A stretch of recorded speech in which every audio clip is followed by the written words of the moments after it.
današnji novinarski konferenci, na kateri vam bomo povedali nekaj o tem, zakaj ob zavrnitvi nepravičnega zakona o pokojninskem in invalidskem zavarovanju SPIZ-2 na referendumu to ne bo pomenilo sesutje javnih financ. In bi prosil najprej magister Andrejo Poje, da pove nekaj o tem.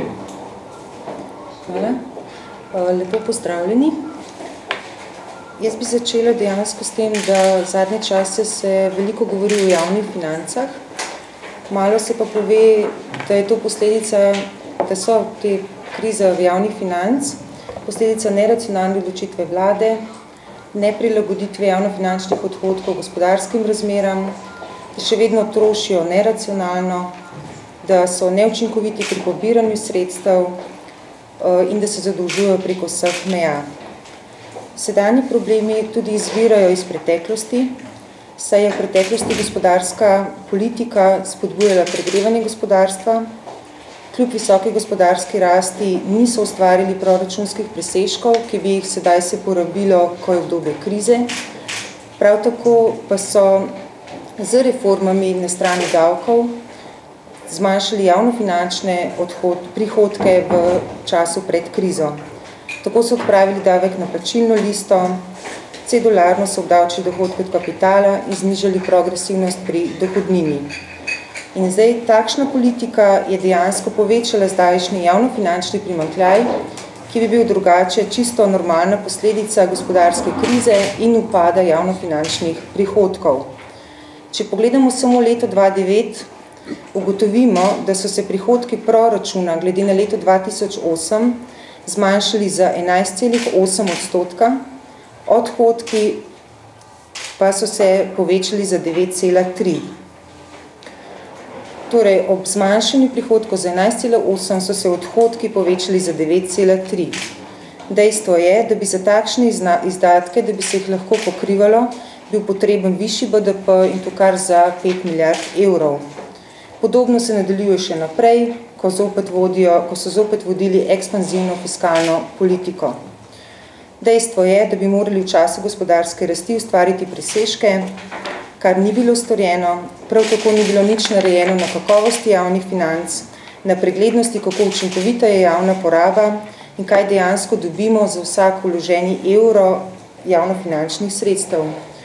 Prav tako ne opozorim na to, da je delež javnega sektorja v BDP primanjkljaj in javni dolg, da so popolnoma primerljivi z ostalimi evropskimi državami. To velja tudi za davke in za izdatke. Podpovprečni smo recimo pri davku na dobiček in davku na kapital, nadpovprečni pa pri socialnih prispevkih, ki jih plačujejo zaposleni. Če gledamo javnofinančni primanjkljaj, ugotovimo, da je ta znašal v letu 2010 5,6% bruto domačega proizvoda in da je Slovenija med državami z najnižjim javnofinančnim primanjkljajem v Evropski uniji. Dejstvo je, da v letu 2009 niti ena država ni imela javnofinančnega presežka, saj se vse soočajo z gospodarsko krizo. V letu 2010 je ponovno samo 2 državi sta bili, ki sta imeli javnofinančni presežek, če se temu lahko tako reče, saj sta znašala 0% in 0,1%. Irska recimo je imela v letu 2010 32,4% bruto domačega proizvoda je predstavljal njen javnofinančni primanjkljaj. Če gledamo javnofinančni dolg, maastrichtski kriterij je jasen, 60% BDP je meja, kljub temu pa po podatkih Eurostata ta prag presega 16 držav članic EU, rekorderi so Grki, njihov dolg sektorja države je v letu 2010 znašal 143% bruto domačega proizvoda, Italijani recimo 119% bruto domačega proizvoda. Slovenija je z javnim dolgom v višini 38% med državami z najnižjim javnim dolgom, vendar pa je res, da smo v letu 2009 ga zelo povečali, in sicer z 8,2 milijardi evrov v letu 2008 na 12,4 milijarde evrov. V letu 2011 pa naj bi javnofinančni dolg znašal že 16 milijard evrov. Vlada nič kaj prida ne dela na tem, da bi javnofinančni dolg zmanjšala, saj si ne želi dvigniti javnofinančnih prihodkov in ne deluje na tem, da bi kaj prida naredila na tem področju.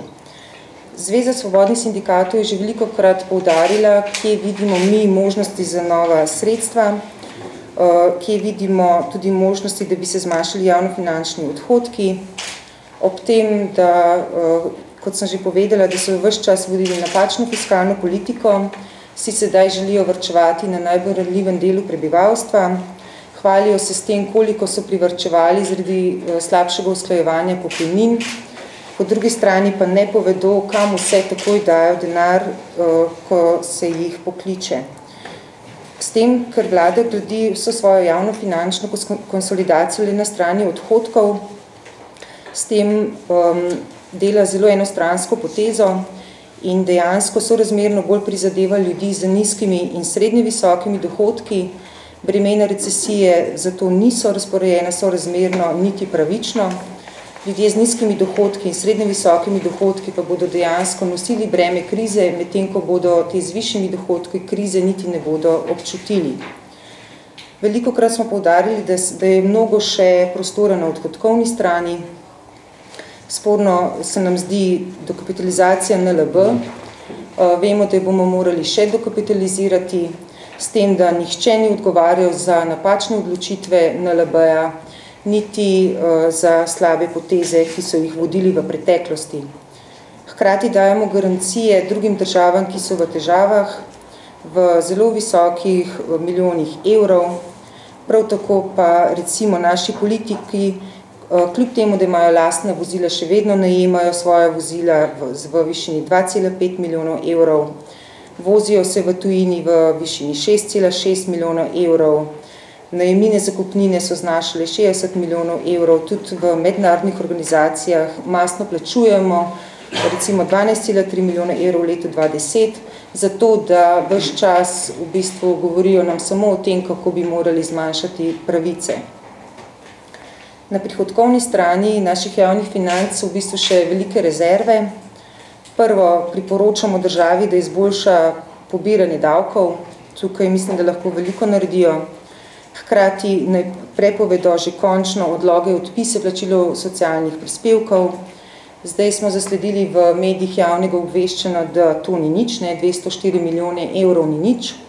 Naj prosim to obrazložijo vsem tistim zaposlenim, katerim se ne plačujejo socialni prispevki in ki konec koncev tega niti ne vedo. Potem želijo iti v pokoj, pa nimajo izpolnjenih pogojev.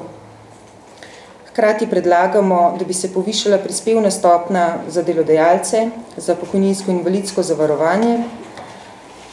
Tukaj nismo sami, ni Zveza svobodnih sindikatov edina, ki to govori. Na to opozarja vsako leto v svojem poročilu tudi ZPIZ. Vsako leto isto napišejo, da je ključni razlog za slabo stanje ZPIZ-a točno to zmanjšanje prispevne stopnje za delodajalce, ker od leta 1996 vplačujejo manj v sredstev v to blagajno, je seveda ta blagajna izgubila že najmanj 8,5 milijard evrov, po naših ocenah še mnogo več. Zdaj, če bi samo za 2 odstotni točki dvignali prispevno stopno iz 8,85% na 10,85%, bi ZPIZ dobil nove prihodke v višini 255 milijonov evrov. Že v letu 1996 je bila prispevna stopnja znižana z namenom povečevanja konkurenčnosti in razbremenitve delodajalcev.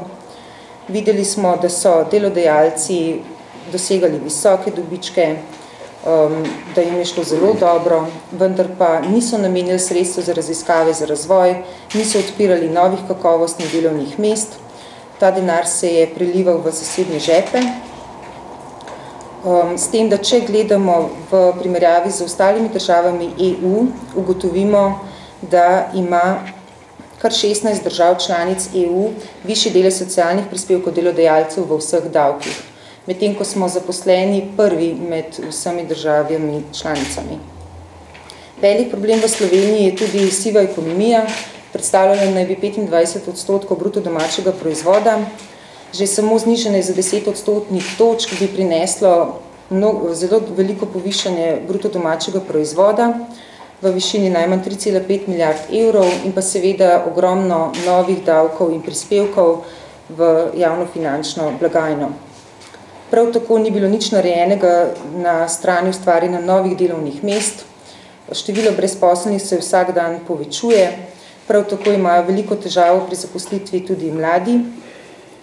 Z zaposlitvijo teh brezposelnih oziroma tistih, ki iščejo delo, bi se javnofinančni prihodki zelo povečali. Recimo, če bi zaposlili 50 tisoč teh brezposelnih v višini povprečne plače, bi globalna bilanca, to se pravi proračuni občin, SPIZ in Zavod za zdravstveno, pridobili 437 milijonov evrov novih prilivov. Seveda, ker je zdaj taka velika brezposelnost, ima proračun višje izdatke za socialo, kar je logično v času krize. Prav tako na zvezi predlagamo nove davke, čemur se upirajo.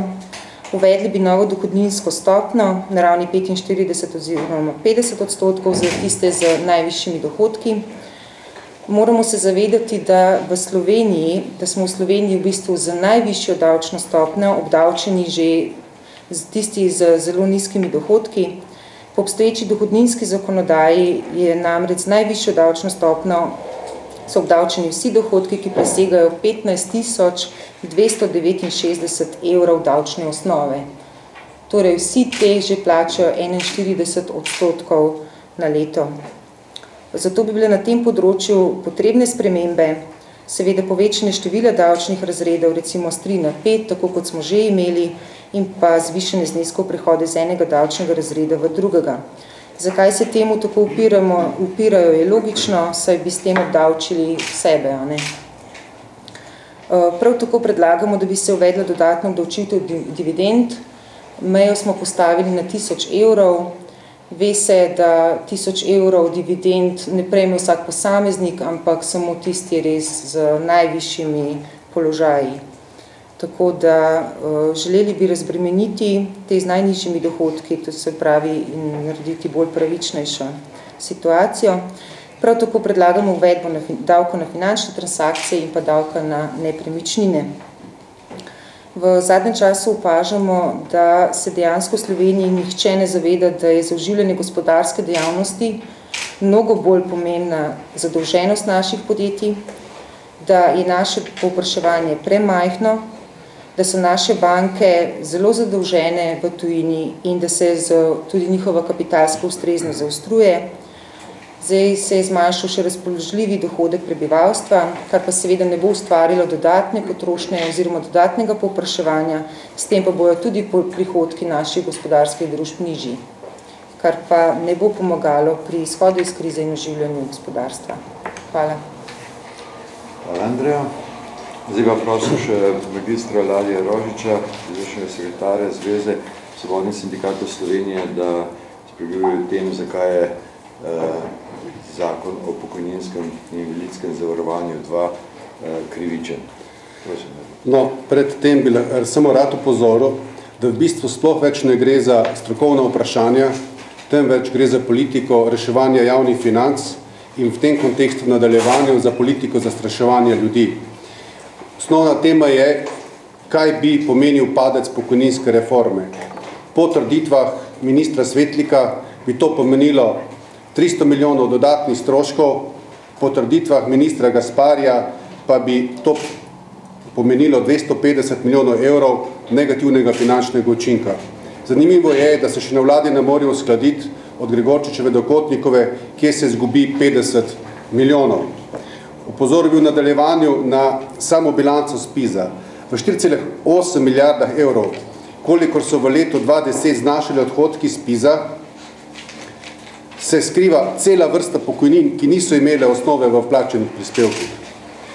Teh 800 milijonov, ki jih mora SPIZ zaradi fiskalnega zakona plačevati, ki jih mora proračun zaradi fiskalnega zakona plačevati v SPIZ-u, je le en del tega, kar se skriva v bilanci SPIZ-a. Vendar, po znamenitem 232. členu zakona o pokojninskem in invalidskem zavarovanju, ki vključuje 48 postavk dodatnih, zakaj mora še država plačevati svoj delež v blagajno SPIZ-a, so tudi znamenite postavke in te ljudje, ki so se upokojili pod izjemnim pokojninam, pod izjemnim pogojem, ki so dobili v letu 92 po poslanskem zakonu so se upokojili, te ljudje danes najbolj nasprotujejo sprejetju, so najbolj za ta nov SPIZ-ovski zakon. Zakaj? Verjetno že sami vedo, samo te ljudje ne poznajo medgeneracijske solidarnosti. Tudi nerazumljivo je, da sindikate pri njihovem boju, pri njihovih trditvah ne podpirajo upokojenske organizacije. To je manira, ki velja v vseh evropskih državah, saj v bistvu s tem se krepi medgeneracijska solidarnost in le v tem delavci, ki vplačujemo v to blagajno, zagotavljamo denar upokojencem in tlele se neha vsa pamet. Zakaj je SPIZ-2 krivičen? Že po poročilu fiskalnega sveta, ki je bilo izdano 29.4. in v katerem sedijo naši najbolj eminentni strokovnjaki, ugotavljajo, kako tudi ugotavljamo na Zvezi svobodnih sindikatov, da pokojninska reforma je potrebna. Pa vendar, podaljševanje delovne dobe ima za posledico prerasporeditev dohodka, zaradi katerih bodo oškodovani tisti z najnižjimi dohodki. Že zdaj pokojnine ne omogočajo dostojnega življenja in ne zagotavljajo kontinuitete življenjskega standarda iz aktivne dobe. V mesecu marcu 2011 je do 500 evrov pokojnine na mesec prejemalo kar 257 189 upravičencev. Do 600 evrov pokojnine na mesec pa prejema kar 341 875 upravičencev oziroma 60,3% vseh, ki prejemajo pokojnine. Po uveljavitvi SPIZ-2 pa bo revščina med upokojenci še večja. Zakaj? SPIZ-2 določa nadomestitveno razmerje med prvo pokojnino in zadnjo plačo v višini 60%, kar je nezadostno, saj bi morala znašati 70%, kar je tudi po priporočilih OECD-ja, saj le tako se omogoča ohranjanje primernega življenjskega standarda ob upokojitvi. Na to opozarja tudi stroka v Sloveniji, vendar SPIZ-2 nas peha v revščino. Na podlagi podatkov SURS za leto 2009 je kar 45% vseh zaposlenih, bi kar 45% vseh zaposlenih prejemalo nižje pokojnine oziroma 74,4% zaposlenih v gostinstvu in turizmu, 66,3% zaposlenih v gradbeništvu, 61,4% zaposlenih v kmetijstvu in 58,2% zaposlenih v trgovini. Zakaj? To je tista številka, do katerih te ljudje prejemajo 724 evrov neto plače. In za prejemom 724 evrov neto plače se prejema najnižja pokojnina.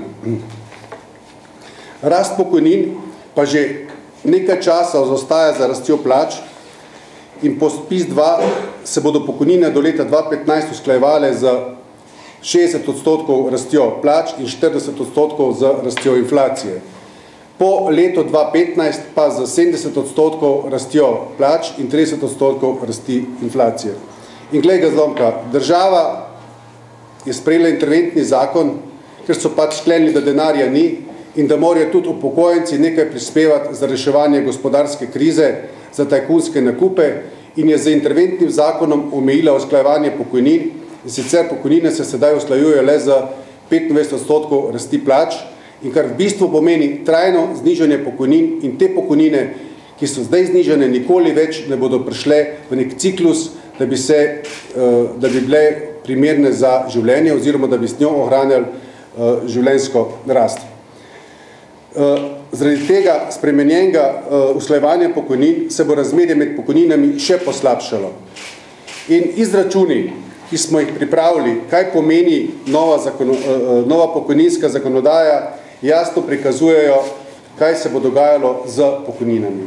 Pri pokojninski osnovi 718 evrov oziroma pri neto plači 950 evrov, torej se bo moški, ki bo star 62 let in bo imel 40 let pokojninske dobe, lahko predčasno pokojil. Vendar, opozarjam ponovno, zaradi malosov v višini 10,8%, bo pri pokojninski osnovi 718 evrov, pri neto plači cirka 950 evrov, namesto 618 evrov pokojnine prejel le 512 evrov pokojnine. Nihče v tej državi ne govori o malosih in malosi so tisti, zaradi katerih bodo delavci prejemali izredno nizke pokojnine, saj nam je jasno že zdaj, da v delovno intenzivnih panogah, v storitveni dejavnostih enostavno ne bodo mogli delati 43 let moški oziroma 41 let ženske.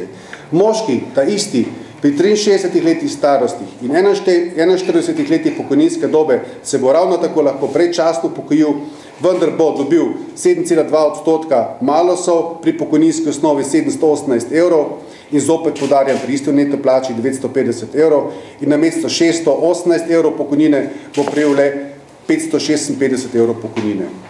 Moški pri 64 letih starosti se bo lahko upokojil pri pokojninski dobi 42 letih pokojninske dobe, zopet predčasno in zaradi malosov, zdaj pa sam še v višini 3,6%, pri enaki pokojninski osnovi in pri enaki neto plači bo prejel namesto 618 evrov 581 evrov pokojnine.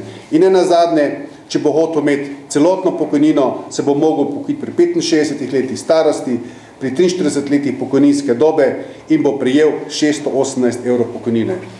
Najbolj je ta zakon krivičen do žensk.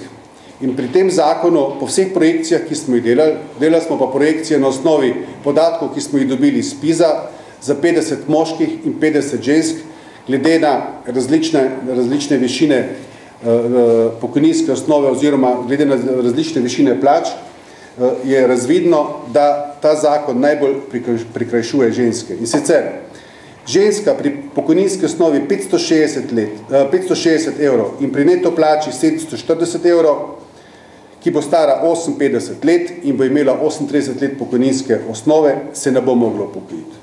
Ko bo stara 59 let in bo imela 39 let pokojninske dobe, se ravno tako ne bo mogla upokojiti. Šele ko bo stara 60 let in bo imela 40 let pokojninske dobe, se bo lahko predčasno upokojila in pri tem prislužila malo se v višini 3,6% in bo namesto 582 evrov pokojnine prejela 454 evrov pokojnine. In ko bo stara 61 let in bo imela 41 let pokojninske dobe, se bo lahko redno upokojila in bo prejela 482 evrov pokojnine. Zakaj poudarjam te številke? Poudarjam, ker nihče ne poudarja, kaj pomenijo malosi. In malosi pomenijo trajni odbitek pri pokojninah in pomenijo to, da bodo delavci pahnjeni v revščino. V nadaljevanju bi rad razložil, kaj pomeni uporaba 27 najugodnejših let v 30-letnem obdobju namesto sedanjih 18 najugodnejših let za izračun pokojninske osnove. V bistvu to pomeni drastično znižanje pokojninske osnove, ki bo najbolj prizadelo mlade, višje, visoko izobražene ljudi. Pokojnine se bodo zaradi tega znižale za 7,2%. To so izračuni, ki so jih naredili na Inštitutu za ekonomske raziskave in te izračuni po moje, saj tem izračunom bo vlada potrdila. V nadaljevanju vztrajamo, trdimo in vedno bomo trdili nepravičnost določanja pokojninske osnove. SPIZ-2 pri izračunu pokojninske osnove upošteva povprečno stopnjo davkov in prispevkov v Republiki Sloveniji. Trenutno znaša za mesec marec v višini 35,34%. Tisti z najnižjimi dohodki, tistim z najnižjimi dohodki zniža pokojnino za več kot tistimi z višjimi dohodki. Naprimer, zaposleni, ki prejema minimalno plačo, plača davke in prispevke v višini 23,5%, tisti z 20.000 evrov pa plača prispevke in davke v višini 52,3%. Pri izračunu pokojninske osnove se upošteva povprečna stopnja davkov in prispevkov v Republiki Sloveniji. Zaradi tega imajo upokojenci z višjimi dohodki iz delovne dobe tudi višjo pokojnino, kot bi jim pripadala, zaradi tega zaradi povprečne stopnje davkov in prispevkov. In nenazadnje, rad bi se vrnil še nazaj enkrat k samem vzdržnosti pokojninske blagajne. Minister za delo, gospod Pogačar, direktor direktorata, mahata z izračuni ekonomske stroke. Izračuni Inštituta za ekonomske raziskave, ki temelijo na podatkih, kaj se bo in kaj bi se zgodilo do leta 2060.